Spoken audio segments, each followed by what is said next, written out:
لو انت مش بتدمسي الفول في البيت يبقى فايتك كتير. اللهم بارك. هقول لكم النهارده على طريقه لتدميس الفول، حاجه كده في منتهى الجمال. اللهم بارك، من قبل ما تستوى وشكلها كده يفتح النفس. بجد بعد ما تجربي الطريقه دي مش هتشتري فول من بره تاني ابدا، من جماله وحلاوته ونظافته. حاجه كده اخر نظافه، معموله في البيت كده، ضامنه نظافتها وجودتها. وكمان اللهم بارك بتفرط معاكي كتير قوي، بيبقى معاكي كده في الفريزر على طول. اول ما بيجي على دماغك كده ان انت تعملي فول، بتطلعي الكيس على الطاسه كده على طول، وبيبقى جاهز معاكي في منتهى الجمال. حاجه كده اللهم بارك. هقول لكم النهارده على وصفه كده للفول. بعد ما تجربيها باذن الله مش هتشتري فول من بره ابدا، انك مش هتلاقي الجوده دي في اي محلات بره ابدا باذن الله.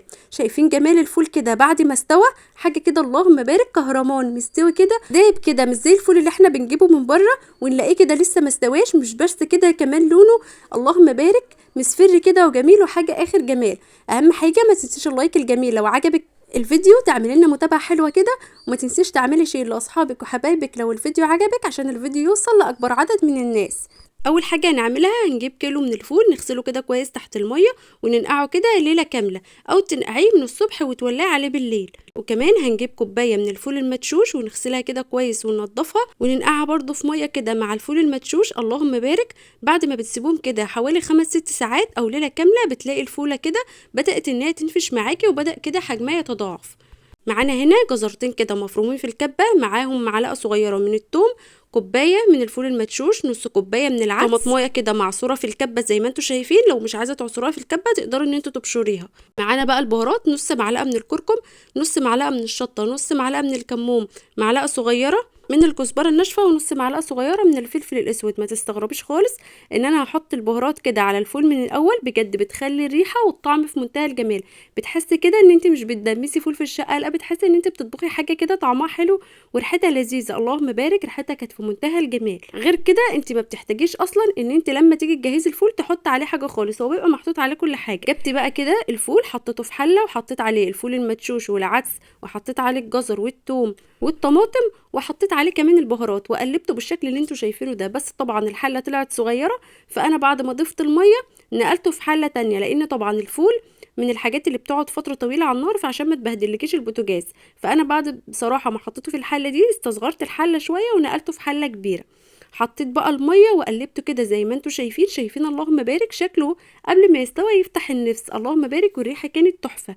ريحه التوم مع الجزر مع البهارات كانت عاطيه ريحه جميله قوي.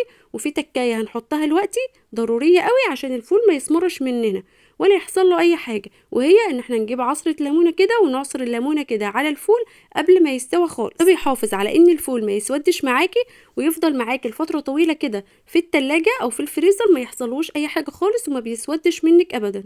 هنا بقى كان عندي معلقه صلصه كده في البرطمان ده في التلاجة، قلت بقى هحط عليها شويه ميه كده واضيفهم على الفول. لو انت ما عندكيش صلصه معلبه تقدري ان انت تستغني عنها خالص وتستكفي بالطماطمايه اللي احنا ضربناها في الكبه وحطيناها. لكن هي بقى كانت متوفره عندي فحطيتها كده زياده. حطيت كده الصلصه على الفول وقلبته بالشكل اللي انتوا شايفينه ده، ونقلته بقى في حله كبيره زي ما انتوا شايفين كده. اللهم بارك، استوى معايا كده. كده بقى نص سوا. وطبعا اول ما تيجي تزوديه ميه سخنه طول ما هو على النار، اوعي تزوديه ميه ابدا من الحنفيه، الفول هيشد معاكي تاني ومش هيستوي معاكي خالص. اغلي كده براد ميه على النار، او حطي الكتل وحطي كده ميه كل شويه لحد ما الفول يستوى معاكي ويبقى كهرمان زي ما انتوا شايفين كده. واول ما تيجي بقى قبل ما تطفي عليه كده في الغلوه الاخيره، اديله هرسه كده بهرسه البطاطس، بجد بتفرق قوي، بتخلي الفولايه ناعمه كده وفي منتهى الجمال زي ما انتوا شايفين. يعني لو ملاحظين الفول كده لسه بيغلي وبيبقبق كده، انا لسه ما قفلتش عليه، انا بعمل الخطوه دي والفول لسه بيستوى علشان يستوى معاكي زياده كده عن اللزوم ويبقى معاكي كده مهري. والفولايه كده تلاقيها دايبه كده ومستويه، وكمان القشر بتاعها كده تلاقيه دايب، ما تلاقوش لسه كده بيعض معاكي ومش طعمه مش حلو. طبعا لازم قبل ما تعبي الفول تسيبيه يبرد تماما. واللهم بارك، بعد ما بيبرد بتلاقيه تقل معاكي بالشكل اللي انتوا شايفينه ده. هتعبيه في اكياس، وطبعا تعبي كميه صغيره لان الفول تقيل، فلما تيجي تطلعيه من الفريزر هتحطوا له شويه من الميه ومعلقه كده من السمنه او شويه من الزيت، وهتحط له الملح بتاعه، وهيبقى معاكي في منتهى الجمال. طبعا احنا حاطين له الثوم، حاطين له البهارات كلها، فمش بيحتاج اي حاجه خالص. اللهم بارك، جربيه وادعيلي، بجد الطريقه دي تحفه. اللهم بارك. الكيلو عمل معانا 10 اكياس زي ما انتوا شايفين كده، 9 اكياس، وسبت الكيس الاخراني ده بقى عشان الاكل. ما بيحتاجش ان انت تعملي فيه حاجه خالص غير ان انت تحطي له معلقتين من الزيت او من السمنه، من الملح وعصره ليمونه، وبجد بيبقى طعمه وريحته في منتهى الجمال. تقدري ان انت بقى تعملي منه سندوتشات كده بتاعه البغل اللي احنا بنجيبها من بره، او تقدمي كده على الفطار، بجد هيحبوه قوي ومحدش هيصدق خالص ان انت عاملاه في البيت من جمال وحلاوته. كده الفيديو بتاعنا يكون خلص، استودعكم الله.